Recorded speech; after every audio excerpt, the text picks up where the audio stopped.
안녕하세요. 저는 존경스런 저희 아빠의 뜻을 이어받기 위해 열심히 일하고 있는 직장인 여자입니다. 여러분은 결혼을 뭐라고 생각하시나요? 저는 결혼이라는 건 사랑하는 사람끼리 만나 행복한 가정을 이루는 일이라고 생각하는데요.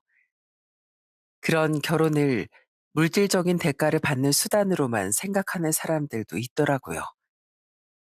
제가 직접 그런 사람들을 만나봤던 터라 그때 있었던 일에 대해 이야기해보고 싶어서 사연을 쓰게 되었어요. 끝까지 잘 들어주셨으면 좋겠습니다. 저는 중소기업을 운영하시는 아빠와 가정주부인 엄마 밑에서 외동딸로 자랐습니다. 저희 아빠는 회사에서 있었던 일을 집에 와서 자주 얘기해 주셨는데 정말 신기한 게 저희 아빠네 회사엔 장애인이나 노인분들 혹은 이혼이나 사별로 인해 혼자 애를 키우는 사람들이 많더라고요. 솔직히 전 어릴 때 그게 이해가 잘 되지 않았어요. 아빠, 근데 아빠네 회사에는 왜 어디 아프거나 나이가 엄청 많거나 어렵게 사는 사람들이 많아요? 젊고 튼튼한 사람 쓰면 일을 훨씬 잘할 거 아니에요. 그럼 아빠도 같은 돈으로 더 이득 볼 수 있는 거 아니에요? 그 말도 맞지만 사람이 돈만 따지면서 살 수는 없는 거야. 아프거나 어렵게 사는 사람들이 남들처럼 떳떳하게 자립해서 살아가려면 이 아빠 같은 사람들이 도와줘야 돼. 내 것을 조금만 나눈다면 다 같이 행복해질 수 있으니까 그렇게 하는 거란다. 저희 아빤 돈만 생각하는 사람이 아니라 더불어 살아가는 사회를 만들고 싶어 하는 분이었습니다. 그러다 보니 평소에 봉사활동이나 기부 같은 것도 정말 많이 하셨어요.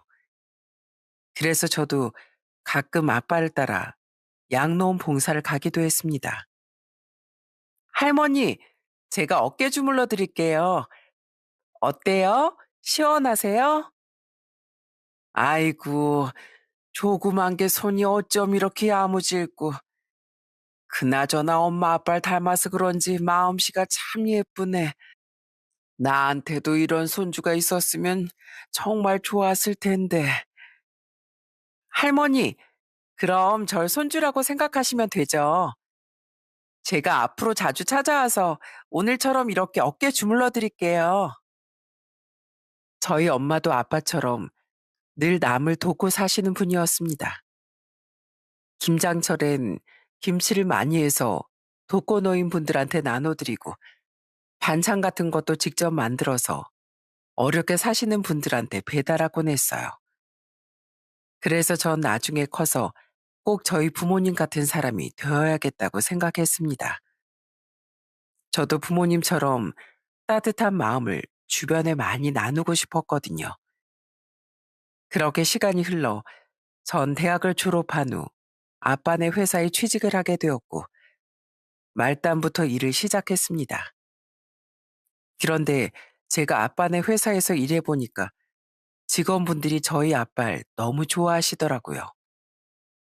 틈만 나면 저희 아빠의 칭찬을 얼마나 많이 하셨는지 몰라요.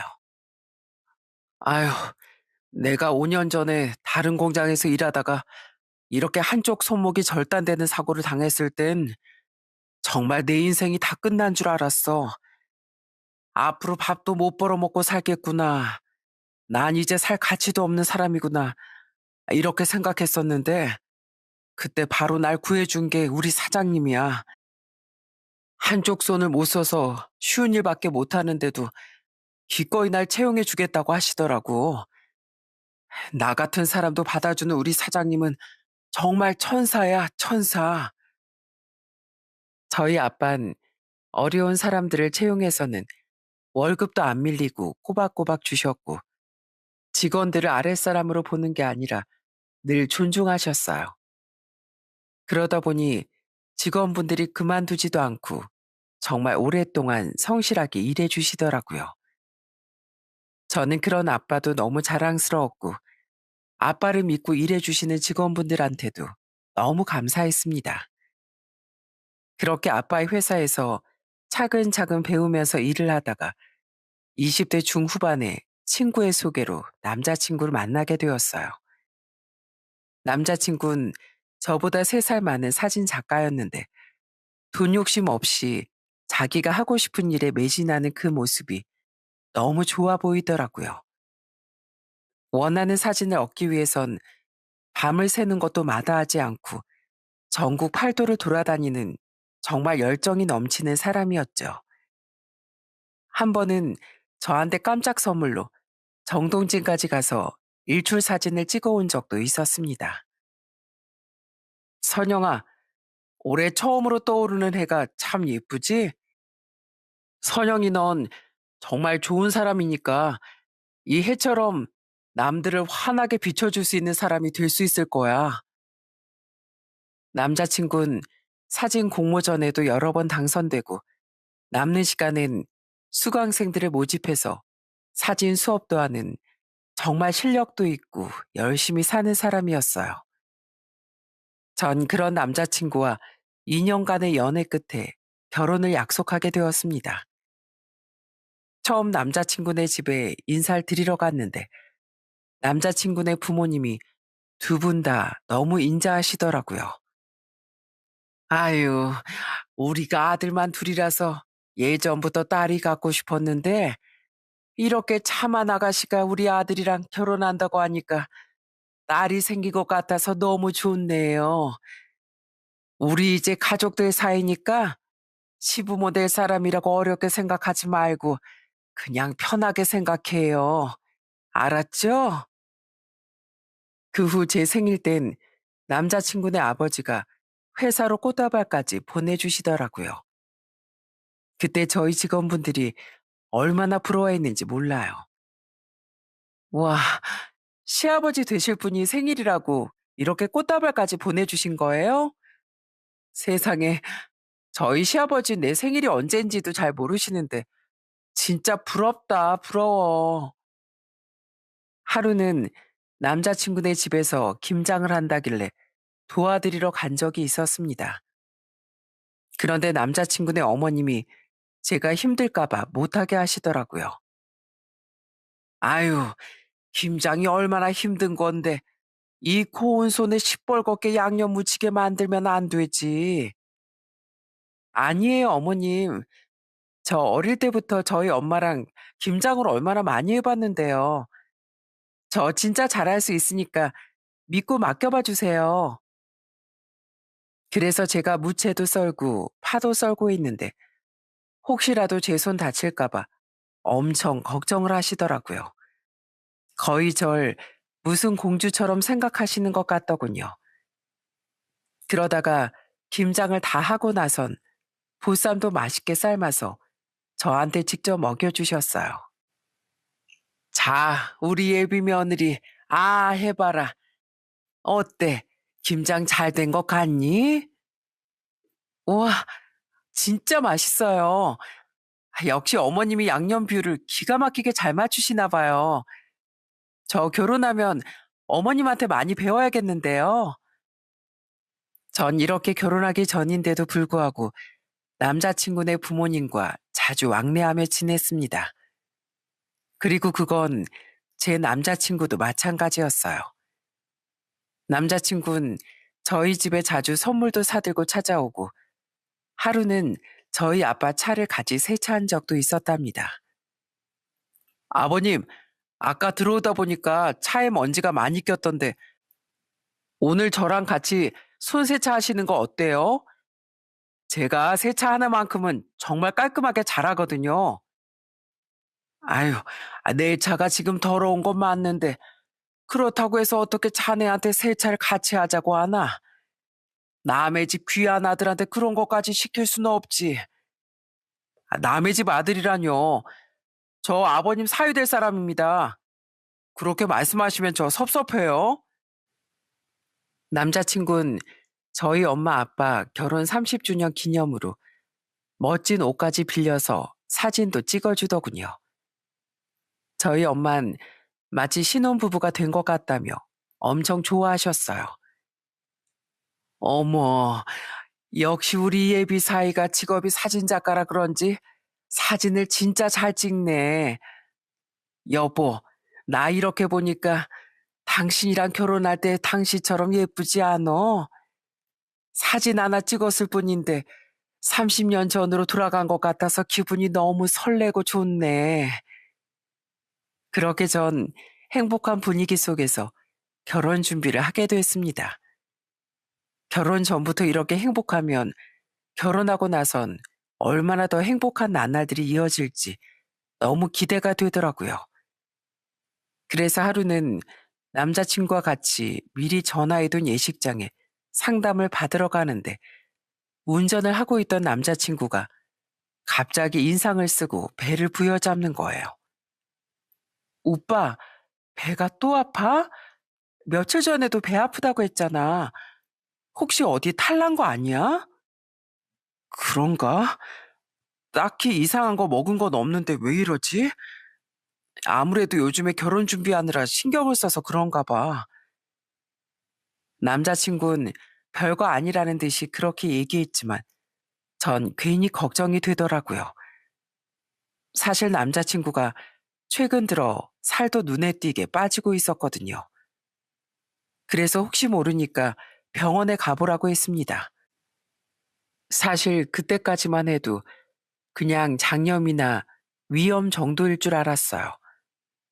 그런데 이게 무슨 날벼락일까요? 병원에 간 남자친구는 정말 충격적이게도 대장암 말기 판정을 받고 말았습니다. 오빠, 이거 오진 아니야? 어떻게 오빠 나이에 암에 걸릴 수가 있어? 혹시 모르니까 우리 다른 병원에 가서 다시 검사해보자. 어?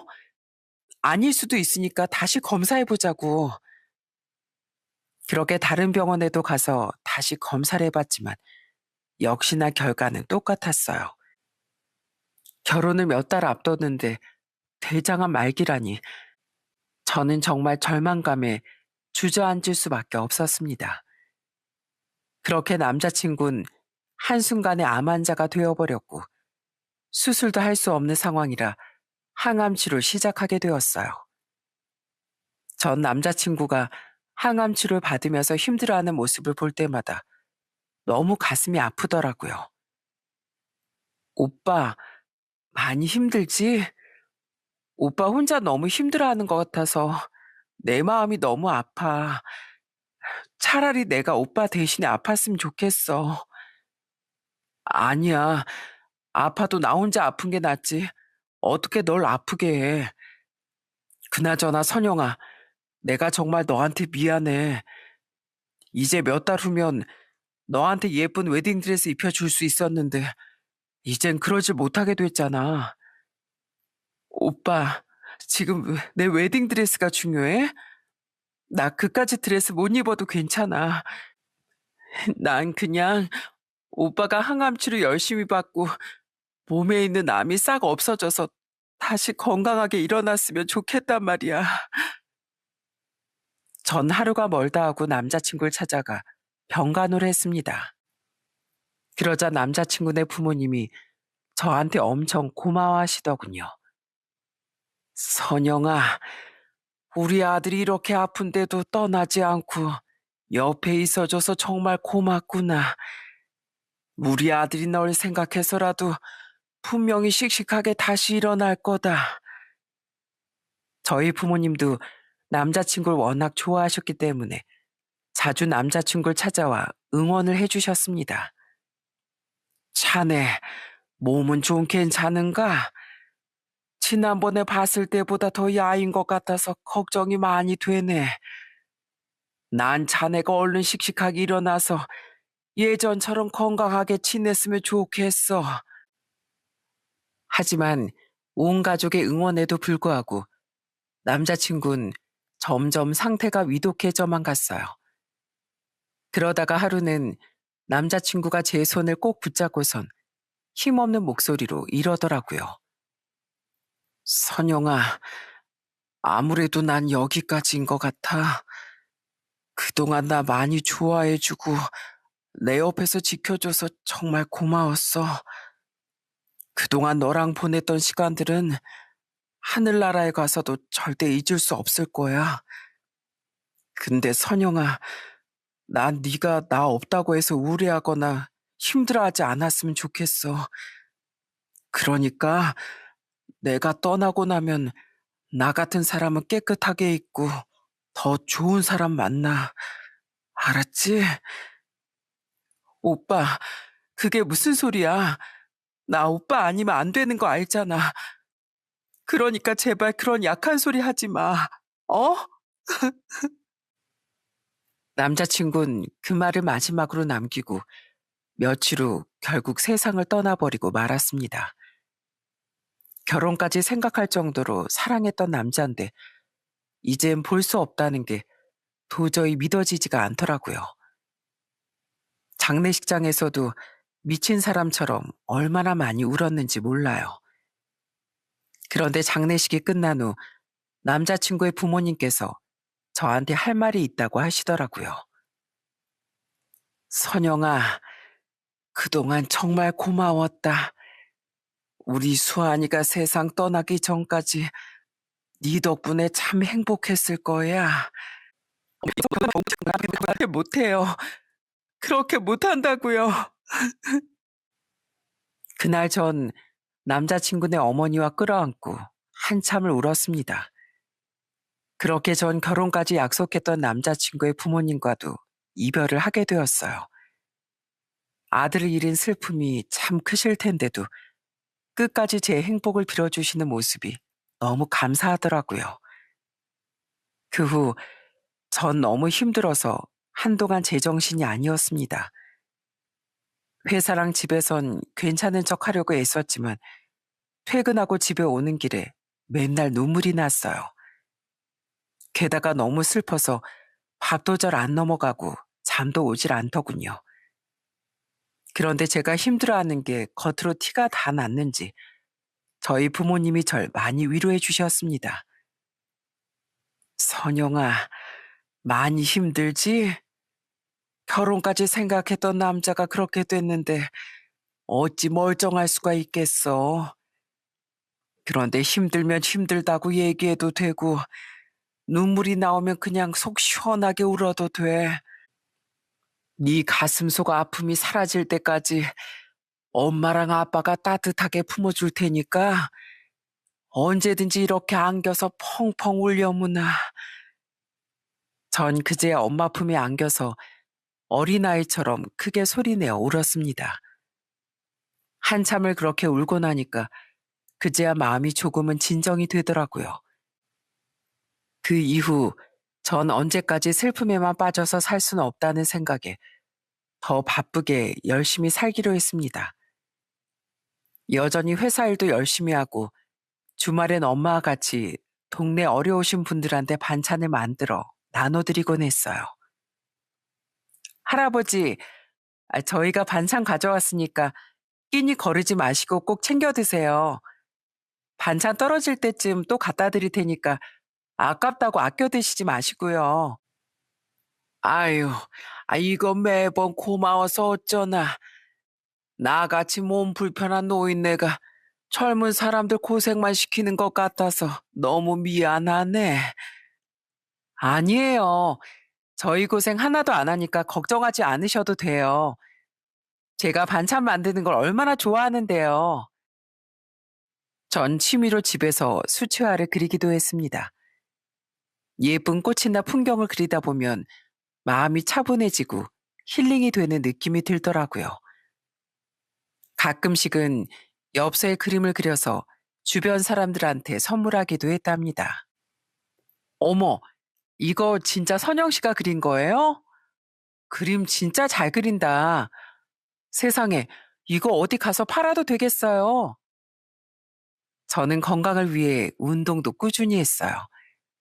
출근하기 전에 새벽 일찍 일어나 집 앞에서 조깅도 하고 일주일에 2번씩은 테니스도 쳤습니다. 정말 1분 1초도 허투루 쓰지 않고 정신없이 보냈던 것 같아요. 남자친구가 처음 세상을 떠났을 땐 도저히 살 수 없을 것 같았는데 막상 시간이 지나니까 가슴 속에 상처도 아물고 저도 남들처럼 웃으면서 지낼 수 있게 되었답니다. 그렇게 정신없이 살다 보니 어느덧 10년이라는 시간이 흘렀고 제 나이도 30대 후반이 되었어요. 그동안 남자를 한 명도 안 만나고 바쁘게만 살아왔는데 주변을 되돌아보니 제 친구들은 거의 다 결혼해서 애까지 키우고 살더라고요. 그런데 하루는 아는 언니 한 명이 저한테 남자를 소개시켜 주겠다는 거예요. 처음엔 직업이 의사라고 해서 조금 부담스럽긴 했는데 한번 만나보니까 저와 가치관이나 성격이 잘 맞는 것 같더군요. 선영 씨, 선영 씨는 혹시 꿈이 뭐예요? 인생에서 꼭 이루고 싶거나 그런 거 없어요? 저요? 전 제 일도 열심히 하면서 다른 사람들한테 선한 영향력을 주는 사람이 되고 싶어요. 저는 독불장군처럼 혼자만 살아가는 게 아니라 다른 사람들이랑 더불어 살아가는 삶이 진정한 삶이라고 생각하거든요. 그래요? 저도 그게 꿈인데 제가 그래서 의사가 된 거거든요. 제 능력으로 아픈 환자들의 병을 낫게 해주고 새로운 생명을 주고 싶어서요. 저로 인해서 다른 사람들이 행복한 삶을 더 오래 누릴 수 있다면 그것만큼 좋은 일이 또 없잖아요. 그렇게 전 소개로 만난 그 남자와 연인 사이가 되었습니다. 전 남자친구가 세상을 떠난 후 10년 만에 새로운 사랑을 만나게 된 거죠. 남자친구는 저한테 무척이나 잘해주더라고요. 한 번은 같이 길을 걷다가 제가 발을 헛디뎌서 발목을 삐끗했는데 갑자기 저보고 업히라고 하는 겁니다. 선영아, 얼른 나한테 업혀. 요 앞에 정형외과 있으니까 거기 가서 얼른 치료받자. 뭐? 창피하게 어떻게 업혀서 가. 내가 무슨 어린애도 아니고. 그럼 그렇게 굽이는 힐을 신고 걸어가겠다는 거야? 안 그래도 삐끗했는데 무리해서 걷다가 더 안 좋아질 수도 있어. 그러니까 얼른 나한테 업혀. 내가 병원까지 얼른 데려다 줄게. 남자친구는 제가 조금만 다치거나 아파도 엄청 신경을 써주는 사람이었어요. 게다가 저의 사소한 것까지 관심을 가지고 챙기더라고요. 하루는 남자친구가 절 화방에 데려가서는 좋은 물감이랑 붓을 사주는 거예요. 오빠, 수채화 물감 중에서 이게 제일 좋은 건 줄 어떻게 알았어? 붓도 종류가 엄청 많은데 어떻게 알고 고른 거야? 그거야 내가 너 사주고 싶어서 미리 다 공부해 온 거지.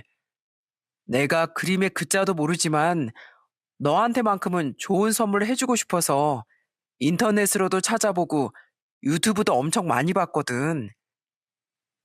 전 그렇게 세심하게 절 배려해주는 남자친구를 보며 이런 사람이라면 결혼을 해도 되겠구나 하고 생각했습니다. 그래서 만난 지 1년 만에 결혼을 약속하고 예비 시댁에 인사를 드리러 갔어요. 예비 시댁은 형편이 좀 안 좋다고 듣긴 했는데 가보니까 집도 오래된 빌라에다가 평수도 작더라고요. 하지만 저는 그런 건 신경 쓰지 않았습니다. 그렇게 예비 시댁에 가서 예비 시부모님과 같이 식사도 하고 대화도 나누는데 예비 시모가 저한테 이것저것 질문을 많이 하시더라고요. 그나저나 아버지가 사업을 하신다고? 그럼 직원은 몇 명이나 있나? 연 매출도 꽤 괜찮게 나오나? 직원은 그래도 꽤 있는 편이고요. 연 매출까진 제가 정확히 말씀드릴 수가 없네요. 그냥 직원분들 월급 밀리지 않게 드릴 만큼은 돼요. 그런데 예비 시모는 저한테 월급은 얼마 받는지, 보너스는 있는지 꼬치꼬치 캐묻더라고요. 저는 곤란한 질문은 빼고 제가 대답할 수 있는 것만 대답했습니다. 남자친구한텐 여동생이 3명이 있었는데 2명은 결혼하고 막내 여동생만 결혼을 안 한 상태였어요. 그런데 그날 같이 있던 예비 막내 시누이도 저한테 이것저것 물어보더라고요. 언니, 우리 오빠 어디가 좋아요? 직업이 의사라서 좋은 거예요? 하긴, 나 같아도 의사 만나면 무조건 꽉 붙잡겠다. 언닌 우리 오빠랑 결혼하면 완전 호강하겠네요. 첫인사에서부터 가족들이 자꾸만 돈 얘기만 많이 하길래 나중에 남자친구와 둘이 있을 때 제가 좀 서운한 티를 냈어요. 오빠, 근데 오빠네 가족들은 왜 자꾸 우리 아빠 사업이랑 내 월급 같은 걸 그렇게 궁금해 하시는 거야? 나 솔직히 다들 하도 집요하게 물어보시길래 얼마나 부담스러웠는지 몰라. 아, 사실 우리 아버지가 예전에 사업하다가 나 고등학교 때 망하셨거든. 그래서 그 이후로 계속 어렵게 살았는데 그걸 우리 엄청 마음에 들어 하시더라고요. 남자친구가 저희 부모님한테 엄청 싹싹하게 굴었거든요. 어머님, 아버님 건강은 제가 평생 책임지겠습니다. 앞으로는 제가 어머님, 아버님의 주치의라고 생각하십시오. 남자친구는 저와 저희 부모님이 봉사활동을 갈 때도 따라다니더라고요. 평소에 환자를 많이 상대해봐서 그런지 양로원에서 할머니, 할아버지들한테도 말을 참 부드럽게 하더군요. 할머니, 어디 편찮으신 데는 없으세요? 제가 이래봬도 직업이 의사거든요. 어디가 어떻게 안 좋으신지 말씀해 주시면 제가 금방 나으실 수 있게 도와드릴게요.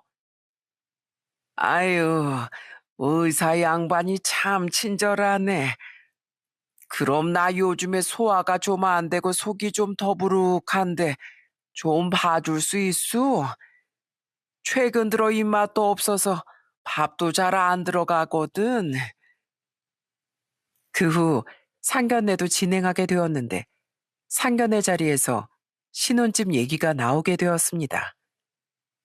예비 시부가 곤란해하는 표정으로 저희 부모님한테 이러시더라고요. 사실 저희가 형편이 그리 좋은 편이 아니어서 아들 결혼하는데 신혼집 하나 못 해줄 것 같습니다. 제가 예전에 사업이 망하고 나서 오랫동안 대출금을 갚느라 모아놓은 돈이 없거든요. 그러자 저희 아빠가 선뜻 이렇게 말씀하시더군요. 괜찮습니다. 애들 신혼집은 제가 해줄 테니까 걱정하지 마십시오. 요즘 세상이 어느 때인데 꼭 신혼집을 남자가 해오란 법은 없지 않습니까? 아이고, 정말 그래도 될까요? 저희가 능력이 없어서 걱정이었는데 사돈께서 그리 말씀해 주시니 정말 감사하네요. 사실 저희 아빠가 오랫동안 회사를 운영하면서 쌓아놓은 재산이 꽤 있으셨거든요. 그런데 저희 아빠가 신혼집을 해준다고 하니까 예비 시부모님이 엄청 좋아하시더군요. 저도 아빠 덕에 안정적으로 신혼생활을 시작할 수 있다는 생각에 정말 감사했습니다. 그렇게 상견을 마친 후 저와 예비 남편은 결혼 준비를 본격적으로 시작했어요. 그런데 하루는 예비 시모가 절 부르길래 갔더니 갑자기 무슨 종이 한 장을 주시는 거예요. 너희 조만간 혼수 보러 간다며? 혼수 살 때 아무거나 사지 말고 거기 써 있는 걸로 사라고 내가 한번 적어봤다. 아참, 원래 혼수는 여자 쪽에 사는 거 알지? 네? 아, 보니까 다 고급 가전에다가 비싸면 1,000만 원까지 하는 고급 가구들 뿐인데 이건 좀 부담스럽네요. 그리고 이런 말씀 드리긴 좀 그렇지만 저희 집에서 집도 해주시는데 혼수까지 저보고 하라고 하시는 건 좀 아닌 것 같습니다. 아니, 어차피 넌 우리 아들이랑 결혼하면 평생 우리 아들 월급 갖다 쓸 거 아니니? 근데 돈 잘 버는 우리 아들이랑 결혼하면서 그 정도도 못해? 남들은 의사랑 결혼하면 그 정도는 다 기본으로 한다고 하더라. 세상에 상견례를 하기 전까진 저한테 그런 말씀 한 번도 없었는데 상견례 후에 결혼 준비를 제대로 시작하니까 다짜고짜 고가의 혼수를 요구하는 거예요. 저는 너무 황당하고 어이가 없어서 일단 생각해 보겠다고 하고 그 자리를 빠져나와 예비 남편한테 따졌습니다. 오빠, 아까 어머님이 말씀하신 거 말이 된다고 생각해? 그냥 우리끼리 있는 돈에서 적당히 하면 되지. 무슨 저렇게 비싼 옷을 해오라고 하시는 거야. 그리고 솔직히 우리 아빠가 집까지 해주시는데 혼수까지 나보고 하라고 하면 오빠는 도대체 뭘 해오는 건데? 나 결혼 비용 가지고 이렇게 따지고 싶지 않은데 이건 진짜 아닌 것 같아서 그래. 네 말도 일리가 없는 건 아니지만 그래도 내 생각엔 우리 어머니 말씀이 더 맞는 것 같은데 솔직히 내가 지금까지 모아놓은 돈은 별로 없지만 앞으로 벌 걸 생각하면 가치가 엄청나잖아. 그러니까 결혼 초기엔 너희 집에서 더 돈을 많이 쓰는 게 맞지 않을까? 세상에, 저는 예비 남편이 그렇게 말할 줄은 상상도 못 했습니다. 평소에 의사라고 으스대는 성격도 아니었고, 돈 가지고 욕심내는 모습도 못 봤거든요. 그래도 전 그동안 예비 남편이 보여줬던 모습이 정말 좋았기 때문에 일단 조금 더 믿어보기로 했어요. 그런데 그 이후에도 자꾸 예비 시모가 저한테 황당한 요구를 하기 시작하더군요. 이에 내가 고급 이불집을 하나 알아봤거든. 예단으론 거기서 파는 최고급 이불을 하는 게 좋겠구나. 내가 우리 친척들 중에 누구누구한테 돌려야 하는지 알려줄 테니까 그 숫자에 맞게 알아서 준비하렴. 세상에 예비 시모가 저한테 혼수도 다 하라고 하는 걸로도 모자라 엄청 비싼 고가 이불을 사돈의 팔촌까지 다 돌리라고 하는 거예요. 게다가 철없는 예비 막내 시누이도 저한테 말 같지도 않은 소리를 하더라고요. 언니, 저 선물로 명품백 하나만 사주세요. 언니 결혼식 때 저도 예쁘게 입고 가서 사진 찍어야 되는데 들고 갈 백이 하나도 없단 말이에요. 언니가 돈만 주시면 제가 알아서 사올게요. 아니면 카드 빌려주셔도 되고요. 아니, 아가씨가 주인공도 아닌데 결혼식 때 그런 비싼 백을 들고 갈 필요가 있어요? 지금 아가씨가 들고 있는 그 가방도 괜찮은데 그냥 그거 들고 와요. 저도 그렇게 비싼 명품백은 안 들고 다닌다고요. 게다가 예비 시모가 자꾸 저한테 예비 막내 시누일 저희 아빠 회사에 취직시켜 달라고 하는 겁니다. 하지만 저는 절대로 그러고 싶은 마음이 없었어요. 예비 남편한테 들어보니까 예비 막내 시누인 여태까지 제대로 일해본 경력도 없고 아르바이트도 맨날 한 달도 안 하고 그만뒀다고 들었거든요.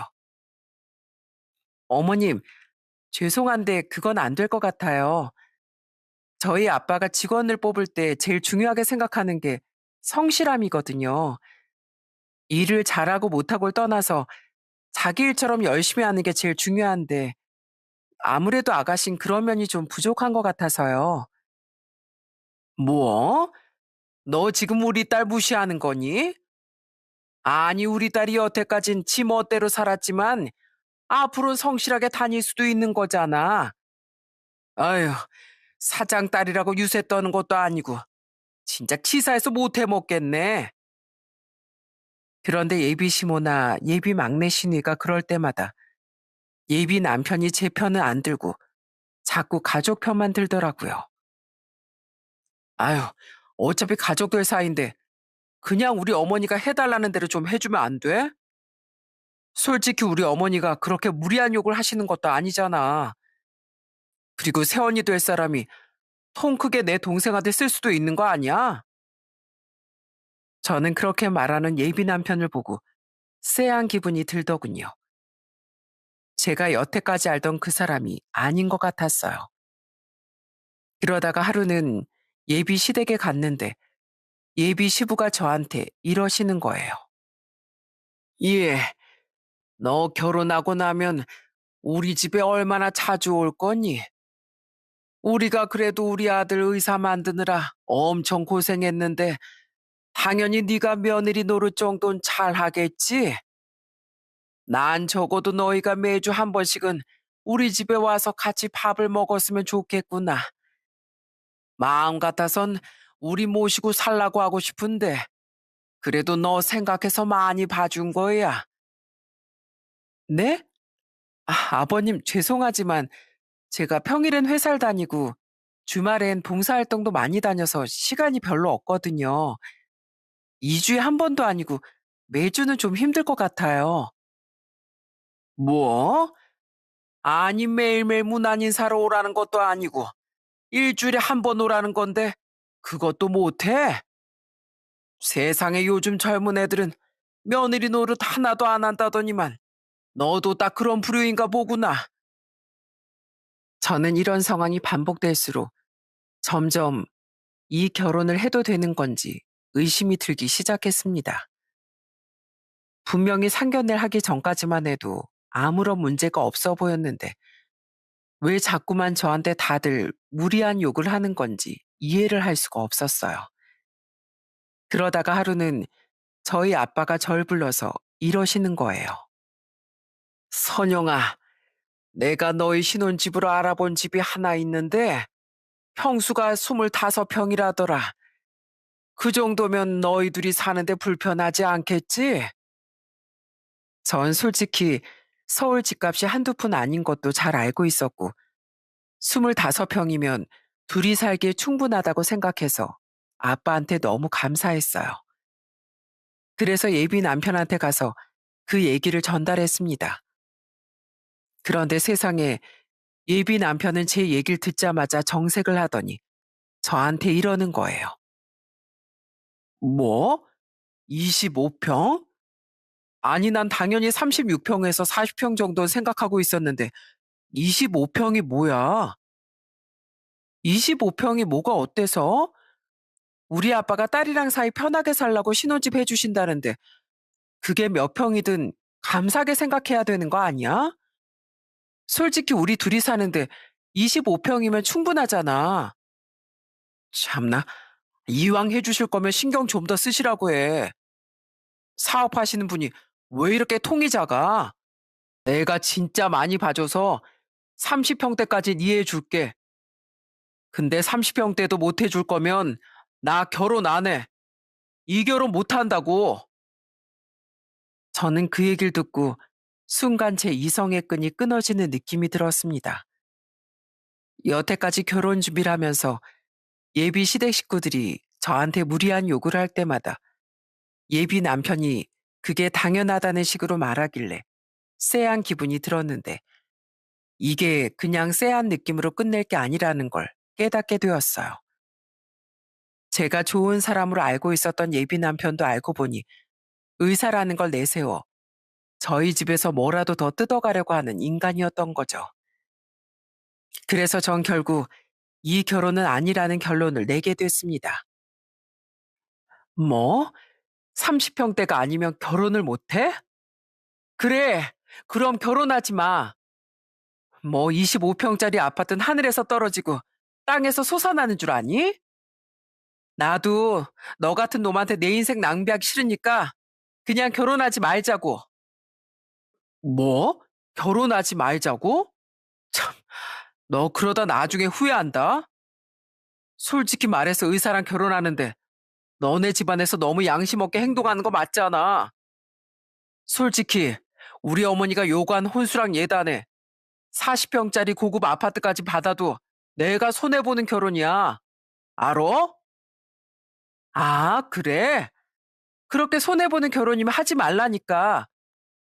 결혼을 무슨 거래하는 것처럼 그렇게 돈으로 다 따져댈 거면 뭐하러 나랑 결혼해?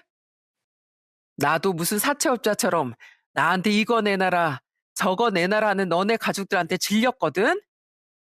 그러니까 그냥 우리 결혼 없었던 걸로 해. 그냥 앞으로 너랑 나랑 남남하자고.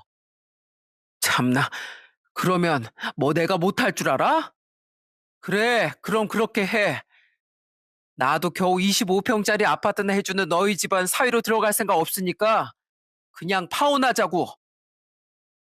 세상에, 저는 그놈이 그렇게 돈 욕심이 많은 사람인 줄 알았으면 결혼 약속을 하지도 않았을 겁니다.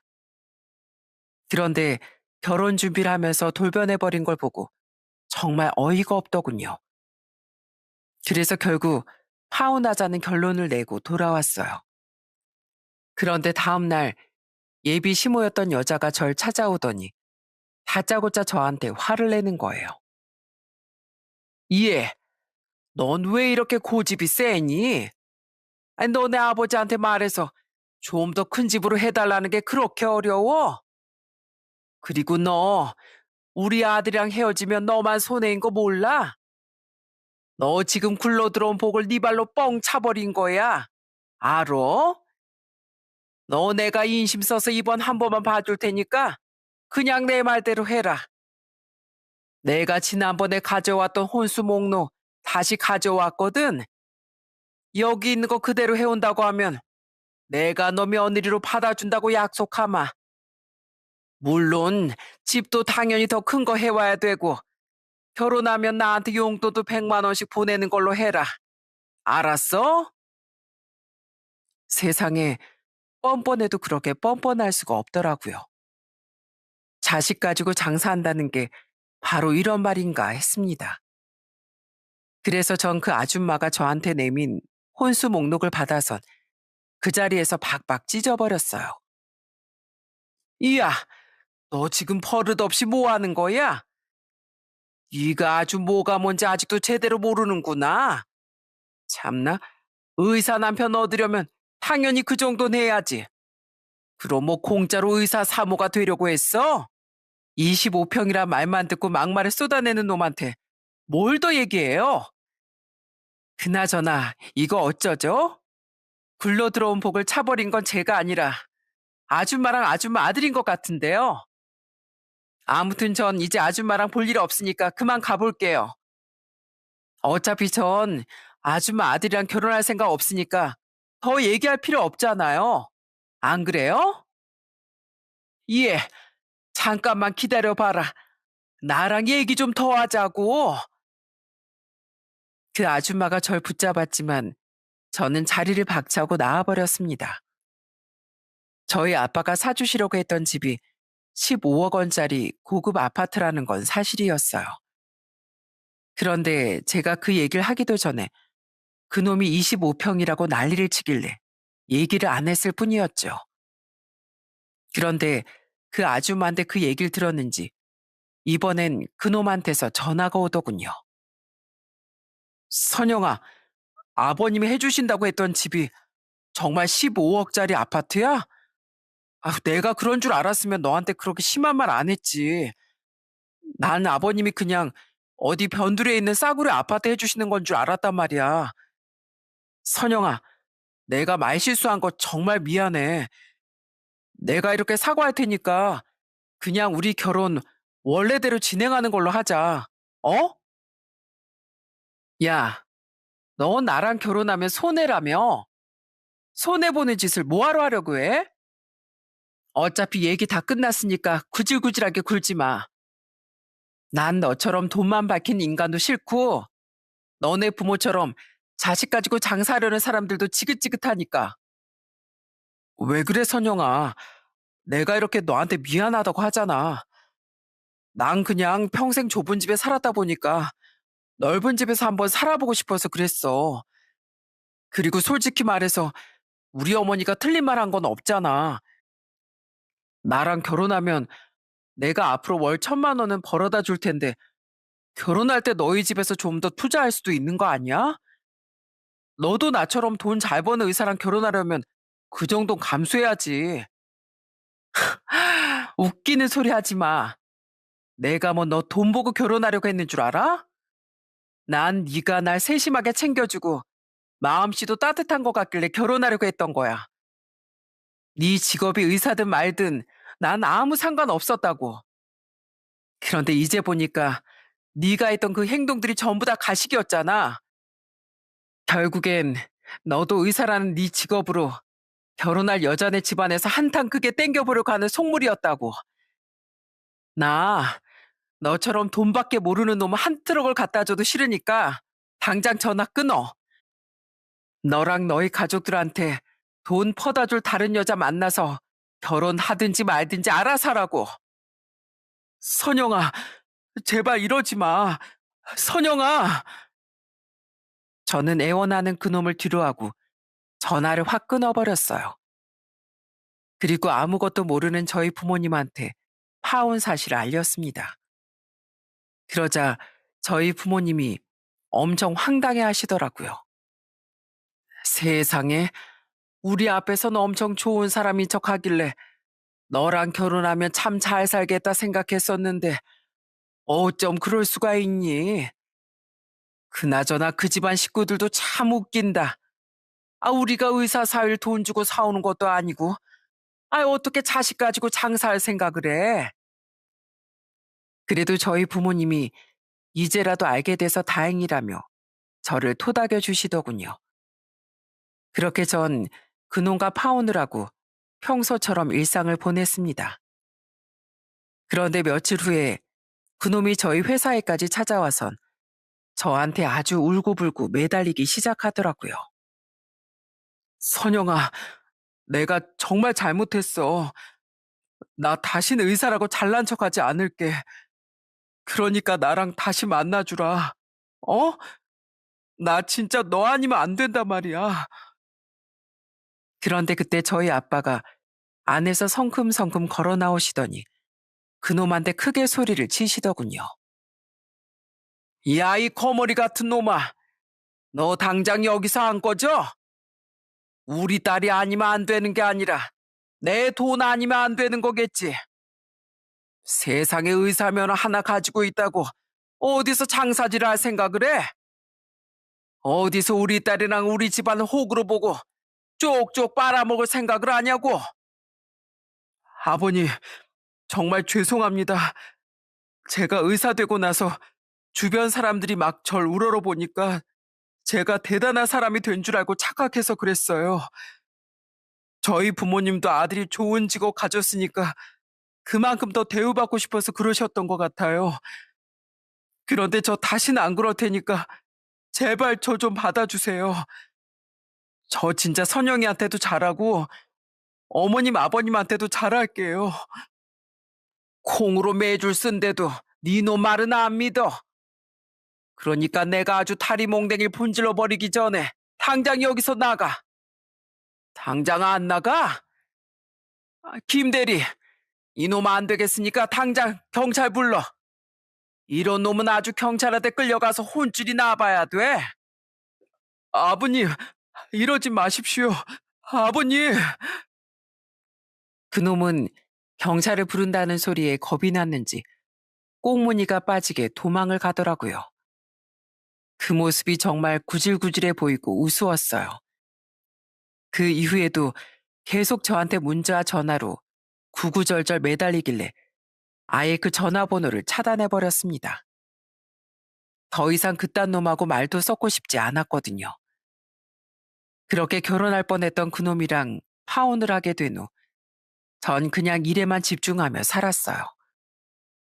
그런데 생각해보니 굳이 결혼하지 않고 이렇게 열심히 일을 하면서 저희 아빠의 뜻을 잇는 것도 좋은 삶인 것 같다는 생각이 들더군요. 사실 예전부터 아빠의 회사를 물려받아서 운영을 하고 싶다는 꿈이 있었거든요. 돈도 돈이지만 저희 아빠처럼 어려운 사람들에게 일자리를 제공하고 회사에서 번 돈으로 이웃에게 나눠줄 줄도 아는 그런 사람이 되고 싶었어요. 그래서 전 그 이후로 평소보다 더 열심히 봉사활동을 다녔습니다. 보육원에 가서 애들 먹을 점심 식사를 준비하고 배식을 하는데 그게 너무 뿌듯하더라고요. 얘들아, 이모가 반찬 맛있게 만들었으니까 편식하지 말고 골고루 먹어야 돼. 알았지? 많이 먹고 쑥쑥 크렴. 우와, 오늘 반찬 진짜 맛있겠다. 나 장조림 엄청 좋아하는데. 이모, 맛있는 반찬 해주셔서 고맙습니다. 제 또래 다른 사람들은 결혼하고 애를 키우며 사는 사람들도 많지만 전 이렇게 도움이 필요한 아이들을 제 자식이라고 생각하고 도와주면서 살려고요. 그리고 양로원에 계시는 노인분들이나 장애인 복지관에 계시는 분들도 제 가족이라고 생각하려고요. 생각해보면 주변에 도움이 필요한 사람들이 참 많은 것 같아요. 제가 굳이 가정을 꾸리지 않아도 이렇게 주변에 도움이 필요한 사람들을 도우면서 살면 그것도 또 다른 행복이겠구나 싶더라고요. 얼마 전엔 저희 회사 직원 한 분이 다른 지역으로 이사를 간다고 퇴사를 하셨는데 퇴사하기 전에 저희 아빠한테 고맙다고 인사를 하시더군요. 사장님, 그동안 정말 감사했습니다. 저 남편이랑 사별하고 혼자 애 키우느라 정말 막막했는데 사장님 덕분에 여기까지 올 수 있었어요. 저희 아들 어린이집에 보낼 수 있게 출퇴근 시간도 조정해 주시고 저희 아들 아플 때나 급한 일 있을 때 편의도 많이 봐주셨잖아요. 그때 겨우 2살이었던 저희 아들이 벌써 초등학교 5학년인 거 아세요? 저희 아들은 사장님이 키워주신 거나 마찬가지예요. 저 다른 지역으로 이사 가서도 사장님 은혜 잊지 않고 열심히 살게요. 사장님은 정말 복 받으실 거예요. 눈물까지 글썽이며 저희 아빠한테 몇 번이나 고개 숙여 인사하는 그 직원분을 보고 저도 가슴이 찡해지더라고요. 다른 사람의 어려운 사정을 배려해주고 더불어 살아갈 수 있게 도와주시는 저희 아빠가 너무 자랑스러웠어요. 저도 앞으로 저희 아빠처럼 많은 사람들에게 선한 영향력을 끼칠 수 있는 그런 사람이 돼야겠다고 다시 한번 다짐했습니다. 제가 예전에 들었던 명언 중에 돈은 자동차 여행의 휘발유 같은 것이다 라는 말이 있습니다. 여행 중에 휘발유가 떨어지면 곤란하지만 그렇다고 해서 주유소만 돌아다닐 순 없다는 얘기인데요. 돈은 연료가 될 순 있지만 목적지가 돼서는 안 된다는 뜻입니다. 저도 만약에 돈을 목적지로 삼았다면 그 집안에서 요구하는 조건들을 다 들어줬을 거예요. 그렇게만 했으면 평생 의사 사모 소리 들으면서 부유하게 살 수 있었을 테니까요. 하지만 제 가치관은 그게 아니었기 때문에 그런 놈과 파혼을 하게 된 겁니다. 전 돈보단 사람의 인성과 서로 따뜻하게 나눌 수 있는 마음이 중요하다고 생각하거든요. 제 사연을 듣고 계시는 시청자분들께서도 너무 돈만 바라보고 살지 않으셨으면 좋겠어요. 세상엔 돈보다 더 중요한 가치가 많으니까요. 아마 다들 현명하신 분들이라 이미 알고 계실 거라고 생각합니다. 그럼 전 이만 제 사연을 마치도록 할게요. 끝까지 들어주셔서 정말 감사합니다.